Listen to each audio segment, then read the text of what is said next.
El calor sofocaba Carolina del Sur aquel 16 de junio de 1944.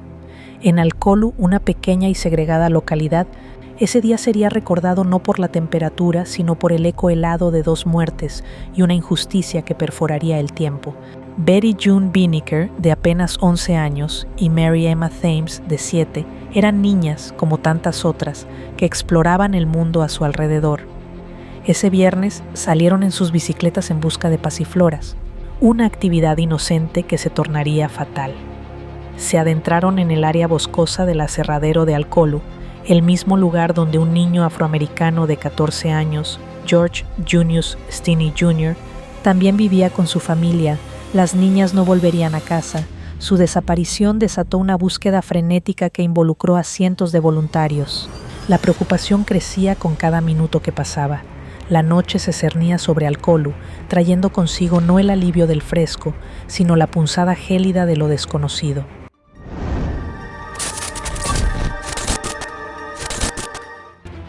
La mañana del 17 de junio de 1944, el aire se sentía más pesado que nunca. No había rastro de Betty June o Mary Emma. La esperanza se desvanecía, reemplazada por un temor creciente que se aferraba a cada fibra del pueblo. No fue hasta que un grupo de búsqueda intensificó sus esfuerzos en una zanja llena de agua, cerca del aserradero, que la verdad se reveló con una brutalidad insoportable. Los cuerpos de las 2 niñas fueron encontrados allí, abandonados, con signos evidentes de una violencia extrema.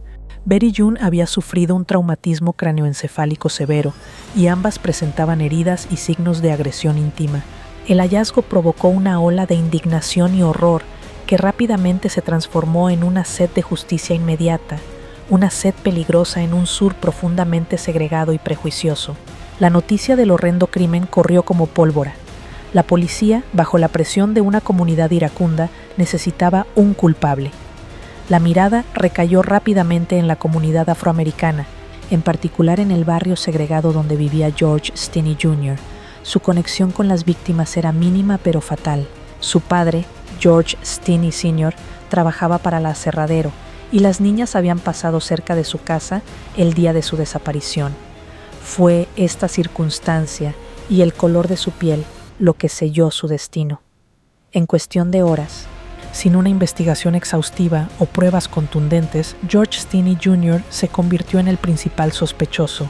El mismo día del hallazgo de los cuerpos, 17 de junio de 1944, George Stinney Jr. fue arrestado junto a su hermano mayor, Johnny Stinney.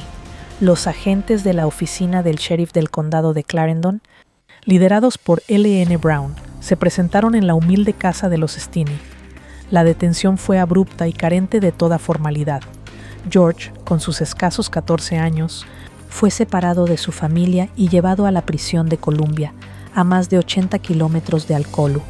Su hermano fue liberado poco después, pero George permaneció detenido, solo, sin la compañía de sus padres o un abogado que lo asistiera. La incomunicación fue total.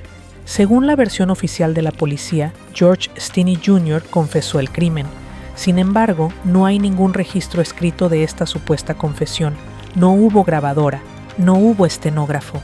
La única prueba de su admisión fue el testimonio de los oficiales que lo interrogaron. Se afirmó que George confesó haber golpeado a las niñas con una barra de hierro encontrada cerca de los cuerpos, después de que intentaran recoger pasifloras de su propiedad. También se dijo que había intentado agredir íntimamente a Betty June. Esta confesión se convirtió en la piedra angular de la acusación, a pesar de las inconsistencias y la absoluta falta de garantías procesales. La familia de George siempre mantuvo que era inocente y que la confesión fue forzada bajo coacción. El juicio de George Junius Stinney Jr. tuvo lugar el 24 de junio de 1944, exactamente 8 días después de las muertes de las niñas y solo una semana después de su arresto. No fue un juicio, fue una farsa. Duró apenas 2 horas y media. El tribunal se reunió en un juzgado abarrotado de blancos enfurecidos. La defensa de George estuvo a cargo de Charles Plowden, un abogado designado por el tribunal que hizo poco o nada para defenderlo. No llamó a testigos, no presentó pruebas, ni siquiera cuestionó la supuesta confesión. El jurado, compuesto exclusivamente por hombres blancos, se retiró a deliberar, Su decisión fue rápida, alarmantemente rápida. El veredicto llegó en menos de 10 minutos. Culpable. Culpable de quitarles la vida en primer grado. El juez Philip H. Stoll sentenció a George Junius Stinney Jr. a la silla eléctrica.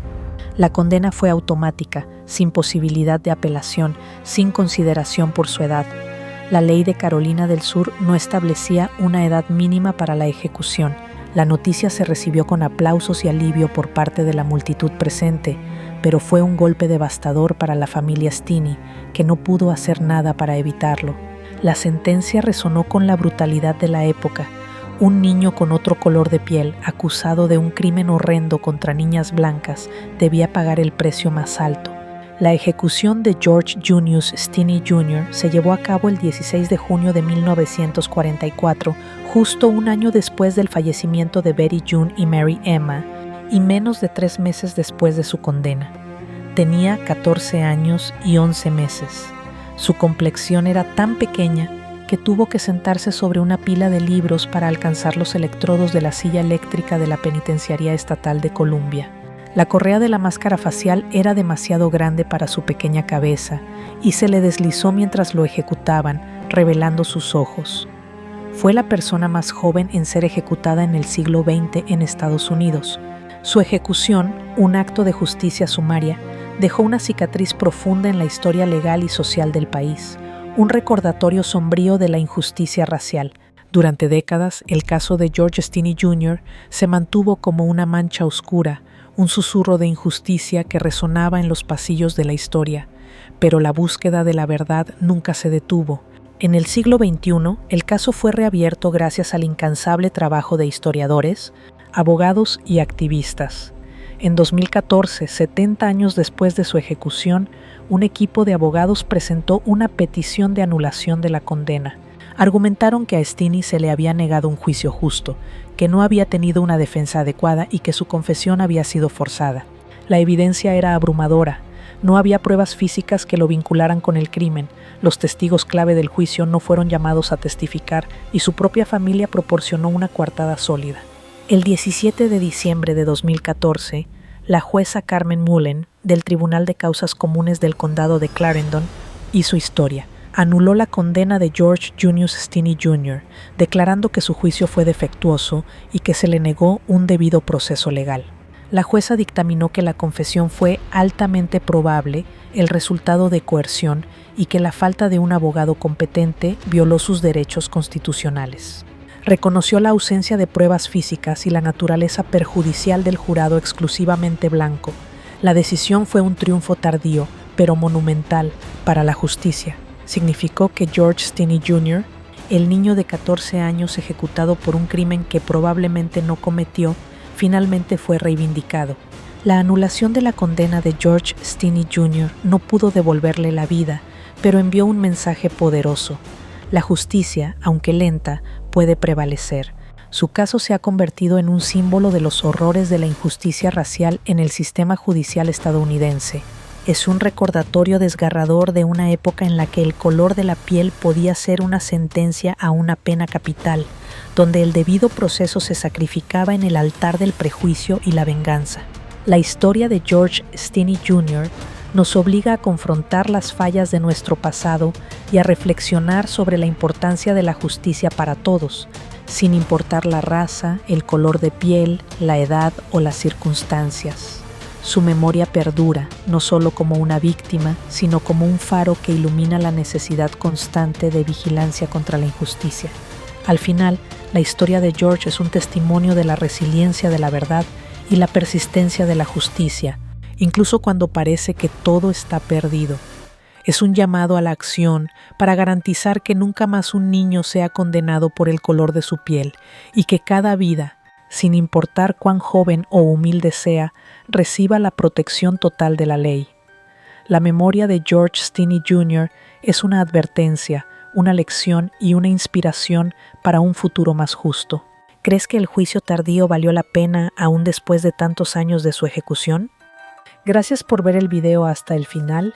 No olvides suscribirte y ponerle me gusta al video. Eso me ayuda a que YouTube muestre mis videos a más personas.